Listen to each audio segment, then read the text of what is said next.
खबर आपको दे दें, आरएसपुरा सेक्टर से बड़ी खबर आ रही है। सरहद पर बीएसएफ के 2 जवान जख्मी हो गए हैं। खबर आरएसपुरा सेक्टर से है। जम्मू कश्मीर के आरएसपुरा सेक्टर से बड़ी खबर, सरहद पर बीएसएफ के 2 जवान जख्मी। पाक रेंजर्स की फायरिंग में हुए जख्मी, स्नाइपर ने की थी फायरिंग। खबर जम्मू कश्मीर के आरएसपुरा सेक्टर से एक बड़ी खबर आ रही है। सरहद पर बीएसएफ के 2 जवान जख्मी। पाक रेंजर्स की फायरिंग में हुए हैं ये दोनों जख्मी, स्नाइपर ने की थी फायरिंग।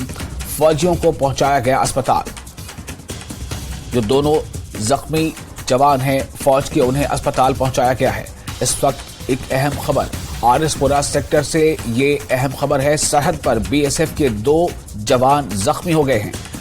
खबर यह है कि पाक रेंजर्स की फायरिंग में ये दोनों जवान जख्मी हुए हैं और ये भी बात सामने आ रही है कि स्नाइपर ने फायरिंग की थी और जिसकी वजह से दोनों जवान फौज के जख्मी हुए।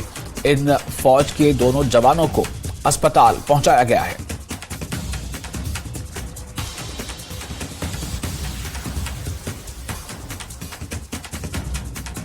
इंजर्ड जो बीएसएफ के जवान हैं उनको लाया गया है। ये जवान उस वक्त जख्मी हुए जब ये फेंसिंग के पास पेट्रोलिंग कर रहे थे। ये इंटरनेशनल बॉर्डर अर्निया सेक्टर में बताया गया है। वहां जब ये बीएसएफ जवान पेट्रोलिंग कर रहे थे तो पाकिस्तान की तरफ से इनको गोलियों का निशाना बनाया गया है। दोनों को यहां राजकीय मेडिकल कॉलेज में भर्ती करवाया गया है और यहां डिजास्टर वार्ड में पहले उनको रखा गया और वहां उनका ट्रीटमेंट किया गया। कई एक्सरेज किए गए और यहां पे जो सीनियर ऑफिसर्स हैं पुलिस के, बीएसएफ के, वो भी पहुंचे और जो उनसे हमारी जो बात हुई है उनका कहना है कि दोनों की जो हालत है वो स्टेबल है। हालांकि बुलेट इंजरीज हैं लेकिन आउट ऑफ डेंजर हैं और जिस तरह से पाकिस्तान की तरफ से बिना उकसावे के ये निशाना बनाया गया है बीएसएफ जवानों को, ये कई सवालिया निशान खड़े करता है क्योंकि बीएसएफ जवान जो हैं वो पेट्रोलिंग करते हैं और ये एक तरह से रूटीन है उनकी। और ऐसे में पाकिस्तान की तरफ से जो गोलियां चलाई गई हैं उन पे ये कहीं ना कहीं जो सीज फायर है दोनों देशों के बीच, उस पे भी कहीं ना कहीं सवालिया निशान लगाता है। लेकिन सबसे सुखद बात ये है कि जो दोनों जवान हैं वो आउट ऑफ डेंजर हैं, स्टेबल हैं और इसी राजकीय मेडिकल कॉलेज में एक डॉक्टर्स की टीम उनका ट्रीटमेंट कर रही है। कैमरामैन चांद के साथ राजन वैद, न्यूज 18 जम्मू। और बढ़ते अगली खबर की तरफ, लेफ्टिनेंट गवर्नर मनोज सिन्हा ने आफात के खतरे में कमी के आलमी दिन के मौके पर कश्मीर यूनिवर्सिटी के कॉन्वोकेशन की तकरीब में शिरकत की। आफात के खतरे में कमी के दिन के मौके पर कश्मीर यूनिवर्सिटी में मुस्तकबिल के लिए आदम मसवात से लड़ने के उनवान के मौजू पर प्रोग्राम का इनेकाद किया गया था।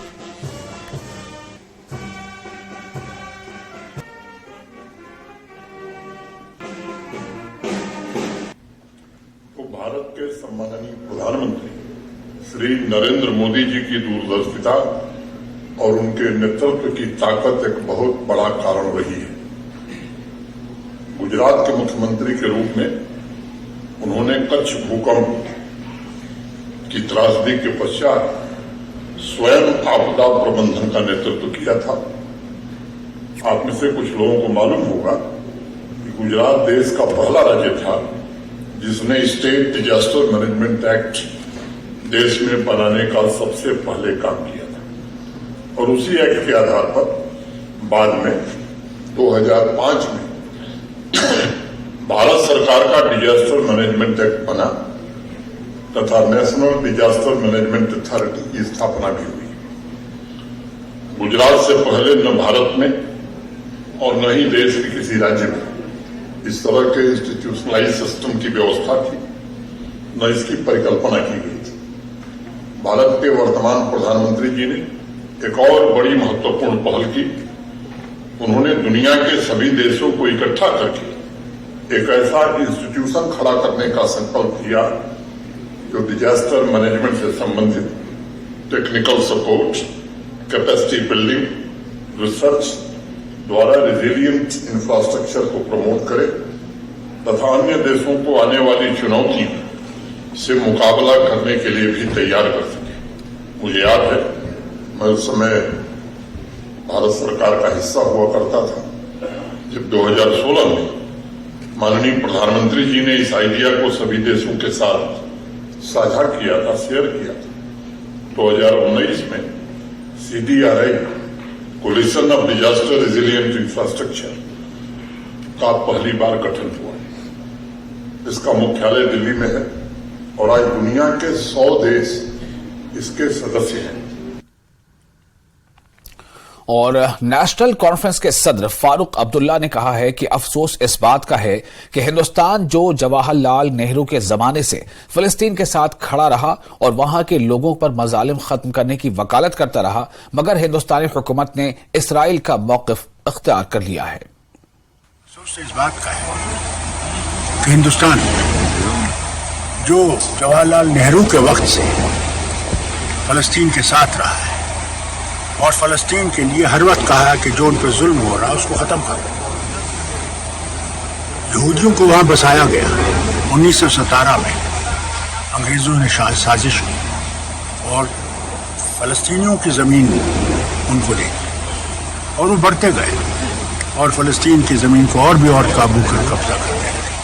और जो वहां पे लोग हैं, एक अपार्टाइड का मामला जैसे साउथ अफ्रीका में थे, काले और गोरों में, वहाँ जो जुल्म वो मुसलमानों पे कर रहे हैं, मैं बयान नहीं कर सकता। अफसोस इस बात का है कि हम आज हिंदुस्तान में वो आवाज़ नहीं है जो उनके लिए जोर से बोल सके। लॉकडाउन की तरफ से थोड़ा सा और अफसोस मुझे इस बात का है, सिर्फ लोगों ने जिनको हमदर्दी है उस लोगों से, उन्होंने आवाज़ उठाई है।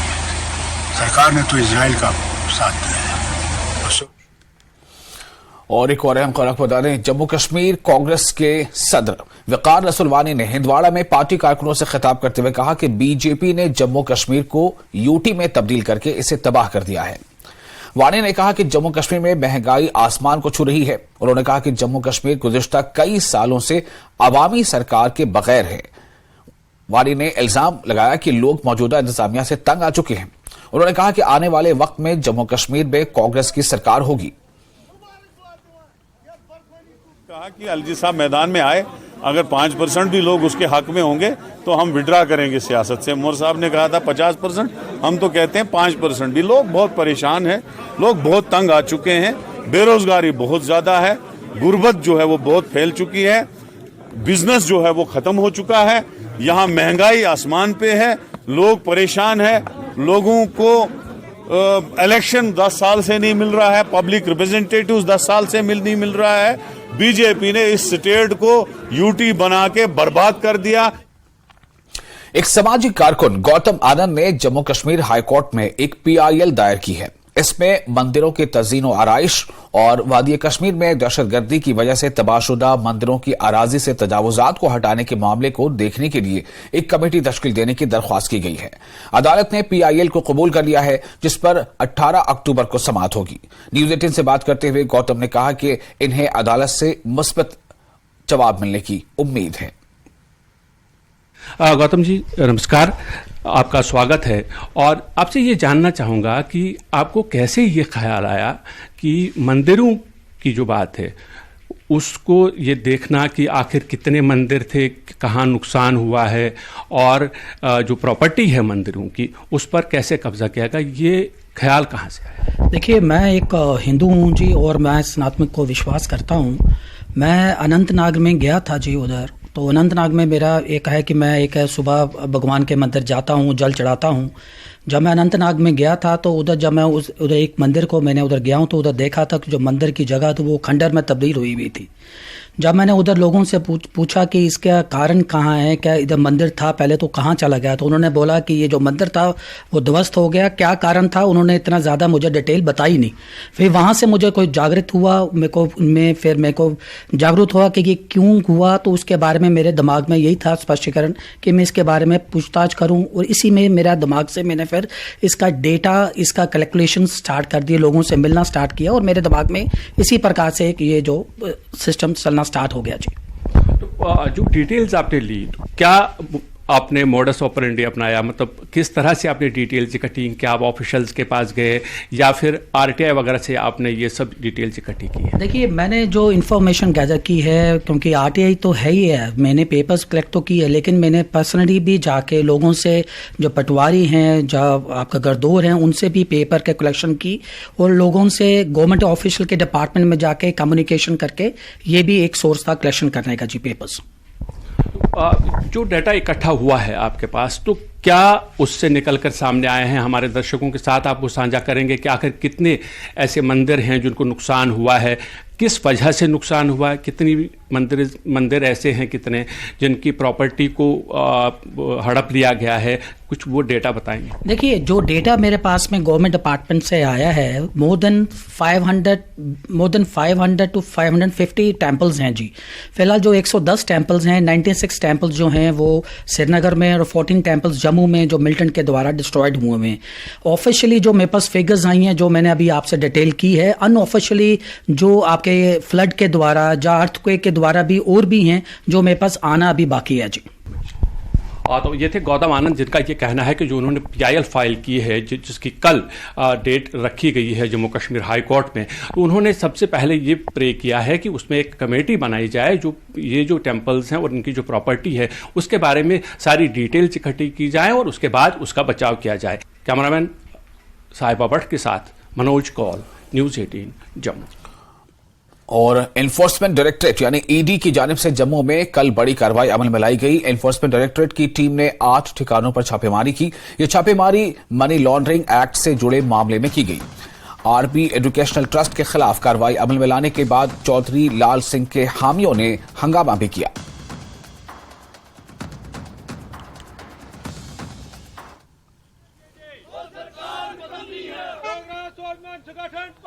ईडी भी आई थी, ईडी के भी अब कोई ऊपर है कोई, हम सरकार को चेता देना चाहते हैं कि ईडी से भी कोई ऊपर है तो हमारे डोगरा नेता जो बेलाग बेदाग, जिन पे कोई इतना भी इल्जाम नहीं है, जब इन्होंने हेल्थ मिनिस्ट्री चलाई, उसके बाद फॉरेस्ट मिनिस्ट्री चलाई, मेंबर पार्लियामेंट 2 दफा रहे, 10 साल मेंबर पार्लियामेंट रहे और 4 बार MLA रहे, उनके खिलाफ इनको इतना भी सुराग नहीं मिला।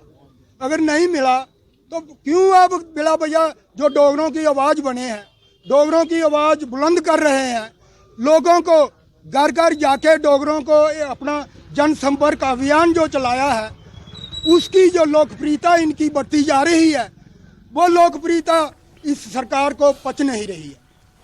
और वहीं ईडी की कार्रवाई पर बीजेपी लीडर आशीष सूद का कहना है कि कानून अपना काम कर रहा है। उन्होंने कहा कि किसी अपोजिशन लीडर के खिलाफ इंतकामी कार्रवाई नहीं की जा रही है। बदउनवानी में मुलविस किसी को भी बख्शा नहीं जाएगा। जुड़े हैं आशीष सूद, ये को इंचार्ज है जम्मू कश्मीर बीजेपी के और सीनियर लीडर, नेशनल लीडर हैं पार्टी के। इनसे कुछ सवाल पूछना चाहता हूं। सबसे पहला सवाल है, ईडी रेड आज हुई है, चौधरी लाल सिंह के 8 ठिकानों पर रेड की है ईडी ने। उसके बाद लाल सिंह के जो समर्थक है जम्मू में भी और कठुआ में भी लगातार सड़कों पे कह रहे हैं कि देखिए अपोजिशन पार्टीज को निशाना बनाया जा रहा है। लाल सिंह एक आवाज थे यहाँ डोगरा सभ्यता के, उनके खिलाफ ये किया जा रहा है और जो अपोजिशन में है, जो बीजेपी के सिस्टम को चैलेंज करता है, गवर्नमेंट के सिस्टम को चैलेंज करता है, उसके खिलाफ कार्रवाई की जाती है। बहुत नाराजगी है। कुछ महीने पहले 14 राजनीतिक दल कांग्रेस के नेतृत्व में सुप्रीम कोर्ट गए थे, जिसमें आम आदमी पार्टी, फारूक अब्दुल्ला, महबूबा मुफ्ती आदि सभी लोग थे जो ये कह रहे थे कि ईडी की कार्रवाई और सीबीआई की कार्रवाई रोक दें, जिसको सुप्रीम कोर्ट ने मना कर दिया, जिसको सुप्रीम कोर्ट ने कहा कि ये पॉसिबल नहीं है, आप भी आम आदमी हैं, कहीं पर भी हो, चाहे वो आम आदमी पार्टी हो, चाहे वो महबूबा मुफ्ती हो, चाहे वो फारूक अब्दुल्ला हो, जिस भी भ्रष्टाचारी के यहां रेड पड़ती है वो इसी प्रकार की किसी अस्मिता से जोड़कर बचने की कोशिश करते हैं। आम आदमी पार्टी अपने अस्तित्व के लिए अपनी ईमानदारी का ढोल पीटती है और बाकी लोग अपने राज्य की अस्मिता का नाम लेकर बचते हैं। मगर इनमें से किसी भी व्यक्ति को जमानत क्यों नहीं मिलती? फारूक अब्दुल्ला जी आज लाल सिंह जी के समर्थक ये कह रहे हैं, अगर वे बेदाग होंगे तो कोर्ट से बरी हो जाएंगे, अगर नहीं कुछ निकलेगा तो ईडी वापस चली जाएगी। परंतु ईडी के पास जब सबूत होते हैं तभी कार्रवाई की जाती है। नंबर 1, फारूक अब्दुल्ला जी JKAC के मामले में नामजद है, उन पे कार्रवाई चल रही है, कोर्ट ने उन्हें छोड़ा तो नहीं है, कार्रवाई लगातार जारी है, हमारे कारण नहीं है। लालू यादव के बारे में चर्चा करते हैं, लालू यादव पे कार्रवाई कांग्रेस और नीतीश कुमार ने की थी, आज ये सब दल एक साथ हैं। और यही अरविंद केजरीवाल इन सब दलों को गाली देते थे, भ्रष्टाचारी बताते थे, आज है। कहने का अर्थ ये, नरेंद्र मोदी जी ने खुलकर ऐलान किया है कि हम डरेंगे नहीं, भ्रष्टाचारियों के ऊपर कार्रवाई जारी रहेगी, जिन्होंने जनता का खाया है उन सबको लौटाना पड़ेगा। उसी कड़ी में कार्रवाई हो रही है और कानून सम्मत कार्रवाई है। और फिलहाल एक छोटा सा ब्रेक लेते हैं, ब्रेक के बाद खबरों का सिलसिला जारी रहेगा।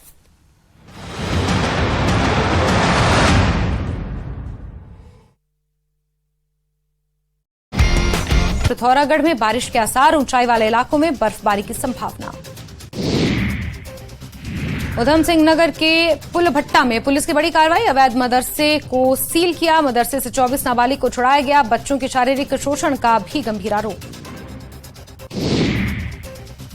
गंगोत्री और यमुनोत्री धाम में रुक रुक कर बारिश, बर्फबारी का सिलसिला जारी, मौसम में भी धामों में बड़ी संख्या में पहुंच रहे हैं श्रद्धालु। पिथौरागढ़ के व्यास और दारमा घाटी में हुई बर्फबारी, 14 गांव बर्फ की चादर में लिपटे, ज्योलिंग कांग में भी हुआ स्नोफॉल। हल्द्वानी में आंधी तूफान से काठ गोदाम और वन भूलपुरा इलाके में 2 झोंपड़ियों के ऊपर गिरे पेड़, 3 लोग जख्मी, कई जगहों पर यातायात ठप। रूस के राष्ट्रपति व्लादिमीर पुतिन मंगलवार को 2 दिवसीय दौरे पर चीन कि बीजिंग पहुंचे, BRI सम्मेलन में शामिल होंगे पुतिन। साल 2017 और साल 2019 में भी सम्मेलन में हो चुके हैं शामिल। हेमा मालिनी की बर्थडे पार्टी में सितारों का जमावड़ा, पार्टी में रेखा से माधुरी तक शामिल हुए कई सितारे।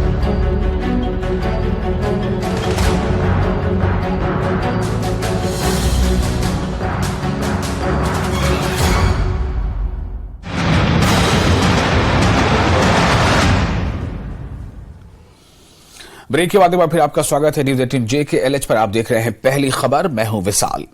जम्मू के रणबीरेश्वर मंदिर में कल हादसा पेश आया, मंदिर की छत मुनहदिम हो गई। इस हादसे में कोई जानी नुकसान नहीं हुआ। हादसे के फौरन बाद SDRF की टीम मौके पर पहुंची और राहत व इमदादी काम में जुट गई।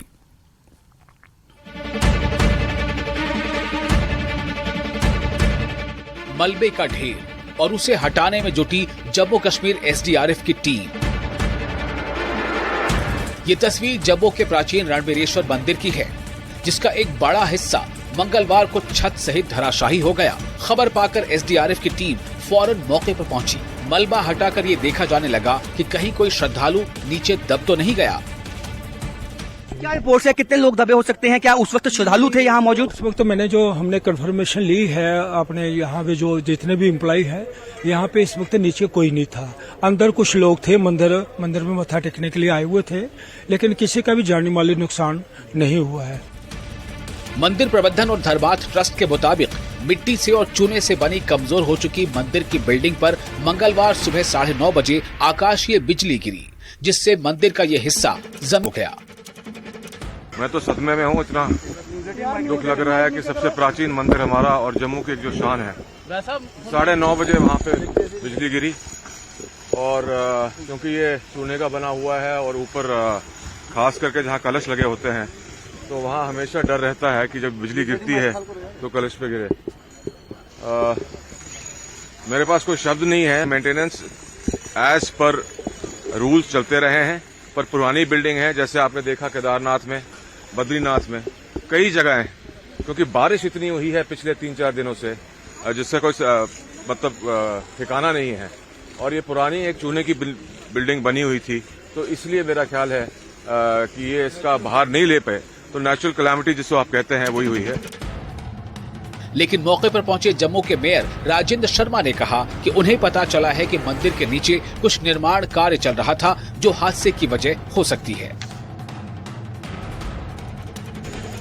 देखिए, ये पुरानी बिल्डिंग है और इनकी स्टेबिलिटी, डायमेंशनल स्टेबिलिटी समय पर चेक होनी चाहिए थी। अब इसमें दिक्कत आई है, मुझे ये मालूम चला है कहीं ये कंस्ट्रक्शन का काम भी कर रहे थे, लेकिन हुआ तो दुर्भाग्यपूर्ण। हालांकि धर्मार्थ ट्रस्ट कई ऐसे मंदिरों को देखता है, ऐतिहासिक मंदिर है, लेकिन सवालिया निशान तो खड़े होते हैं कहीं न कहीं। वही कह रहा हूँ, जितनी भी पुरानी बिल्डिंग है इनकी डायमेंशनल स्टेबिलिटी चेक करवानी चाहिए और जहां जहां खतरा दिखता है उसको रिपेयर करवाना चाहिए।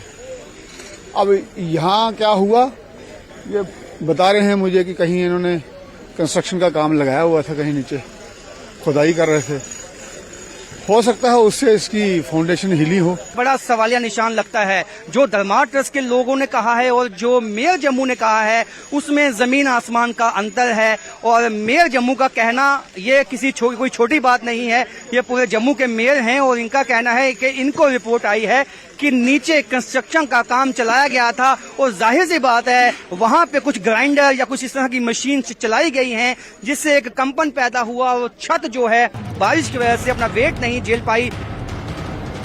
हालांकि धर्मार्थ ट्रस्ट ने हादसे की उच्च स्तरीय जांच की बात कही है। उधर इस हादसे के बाद नगर निगम ने शहर की सभी पुरानी बिल्डिंगों की जांच करवाने की बात की है। जांच में खतरनाक पाए जाने वाली इमारतों को असुरक्षित घोषित किया जाएगा। न्यूज 18 JKLH के लिए जम्मू से राजन रैत।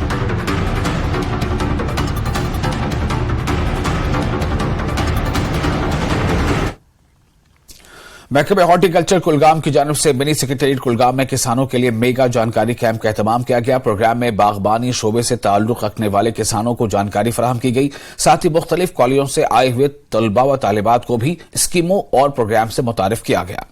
DDC चेयरमैन मोहम्मद अफजल परे ने इस प्रोग्राम में बतौर मेहमान खुसूसी शिरकत की। DC Kulgam doctor Bilal Mohiuddin, joint director horticulture Zahoor Ahmad और मुताल्लिका महकमे के मुलाजमीन इस मौके पर मौजूद रहे। हमारा मदा था कि अवेयरनेस करना, लोगों में जो नई स्कीम्स आई हैं, जो नई टेक्नोलॉजी आई उसके बारे में, और ख़ासकर जवानों में इनका ये शौक़ बढ़ाना। जो नई हमारी पौध है, जो नई जनरेशन है, इनका इंटरेस्ट हार्टिकल्चर सेक्टर में बढ़ाना। तो इसके लिए ज़रूरी है कि हम ऐसे प्रोग्राम या अवेयरनेस प्रोग्राम मुनक़द करें तो इसमें इंटरेक्शन हो जाए, सवाल जवाब भी हो गए। उन्होंने भी कुछ इनपुट्स दिए, फार्मर्स ने भी जो हमने रिकॉर्ड किए, और हमने भी इनको अपनी तरफ से जो उनको कुछ मिसकंसेप्शंस थी या अवेयरनेस नहीं थी किस चीज़ के बारे में, उसके तरफ से उनको सबरबग पांथ चौक श्रीनगर और इसके मुलक्का इलाकों के मकीनों को जहलम के ऊपर फुटब्रिज की तामीर में ताखीर की वजह से शदीद परेशानियों का सामना करना पड़ रहा है। इनका कहना है कि इस फुटब्रिज का संगे बुनियाद 2017 में महकमे तामीरात आमा की तरफ से रखा गया था, लेकिन ताहाल ये काम जारी है। उन्होंने मजीद कहा कि इस पुल की अदम मौजूदगी में हमें कश्तियों में दरियाए जहलम को अबूर करना पड़ता है, जो बच्चों, ख्वातीन और बूढ़ों के लिए एक बड़ा खतरा है। खराब मौसम में यहां से गुजरना मुश्किल हो जाता है और मुसाफिरों के लिए बड़ा खतरा बना रहता है। मकीनों ने मुतल्लिका हुकाम से दरख्वास्त की है कि इस पुल को जल्द अज जल्द मुकम्मल कर इस पुल के आसपास रहने वालों की मुश्किलात का इजाला किया जाए। 2017 पे कम चला 2-3 वर्ष ठीक पे चले कि पे गई आंध बंद वारिया दिक्कत पे माज को बेन यप नाय मज तरने इन बड़ा प्रॉब्लम, सही प्रॉब्लम गसान हुप बाईपास पे बस हुप साइडस वह गाड़ छन गाड़ वह पे तपे पे पकन चलान कंस्ट्रक्शन बड़ क्या असल पे पकान अत पे वुक तान 2 कंट्रैक्टर बदलावन। स्टील वर्क यमो दोप त्रो प्लेट तथ मज विलिंग कि दपान नसा अत क्या अगर प्लेट त्रो तो प्लेट सही हर कुन मज रूद विलिंग। गवर्नमेंट दुत कह रेस्पॉन्डा वुक तान कर अपील, वुक तान गई गसान दफ्तर तक तौर तत तिमन अपील करान कि रात कित बीमारदारी गि बच्चे जनान या प्रेगनेंट बड़ प्रॉब्लम गसान हेकान श्रीनगर पे 8 किलोमीटर दूर यीस प्रॉब्लम गस नहीं आसन कहीं। हम पास 1.5 साल से वेट कर रहे हैं कि इसकी स्लैब कंप्लीट हो। मैंने ग्रीवियंस भी किया LG से, वहाँ से भी कुछ पॉजिटिव रेस्पॉन्स नहीं आया। डेली बेसिस पे तो आप खुद देख रहे हैं, आपने खुद पर्सनली यहाँ पे विजिट किया, आप खुद देखिए जब यहाँ पे बारिश होती है, बर्फ़ होती है, विंटर होता है, स्कूल बच्चे आते हैं, उनको कितनी प्रॉब्लम्स हो रही है। रात को हमें कोई बीमार पड़ता है तो मेन इज़ कनेक्टिविटी। सो ये मेन हब है पंथा चौक यहाँ से, मतलब ये ब्रिज हमें कनेक्ट करता नेशनल हाईवे से। आप खुद देखिए हमें कितनी दिक्कत होगी। यहाँ पे नियर बाई कोई हॉस्पिटल। और जिला सोशल वेलफेयर ऑफिसर गांधरबल अहद वकार ने बुजुर्ग शहरियों के लिए कौमी एक्शन प्लान के हिस्से के तौर पर एक बैंड पंचायत गेम्स और बेदारी प्रोग्राम का इनेकाद किया। इस तकरीब में 25 रजिस्टर्ड बुजुर्ग शहरियों ने मुख्तलिफ खेलों की सरगर्मियों में हिस्सा लिया। इनमें कैरम, योगा सेशन, गेंद फेंकने और शतरंज शामिल हैं। Secretary district legal services authority Nusrat Ali Hakak ने अपनी टीम के हमराह तकरीब में शिरकत की। बुजुर्ग शहरियों को समाजी तहफ़्फ़ुज़ की मुख्तलिफ स्कीमों और डिस्ट्रिक्ट लीगल सर्विसेज अथॉरिटी के तहत दस्तयाब मुफ्त कानूनी इमदाद की फराहमी के बारे में जानकारी दी गई। इस तकरीब ने मुअम्मर अफराद में जिस्मानी और जहनी तंदुरुस्ती को फरोग देने के साथ साथ जरूरी समाजी खिदमात और कानूनी मदद के बारे में इनकी आगाही को बढ़ाने के लिए एक बेहतरीन प्लेटफॉर्म के तौर पर काम किया है।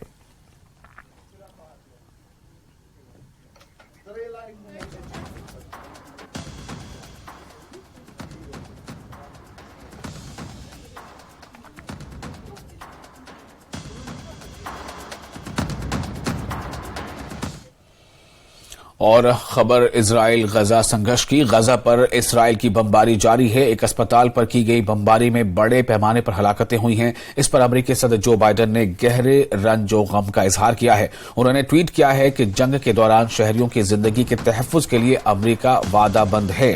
उन्होंने बमबारी में मरीजों, तिब्बी अमले और बेगुनाहों की मौत पर दुख का इजहार किया। अमेरिकी मीडिया रिपोर्ट के मुताबिक उर्दन ने आज होने वाले कई सरकारी सतह के प्रोग्राम और मीटिंगों को मनसूख करने का ऐलान किया है। मनसूख किए गए प्रोग्राम में जो बाइडेन के साथ मुजवजा मुलाकात भी शामिल है।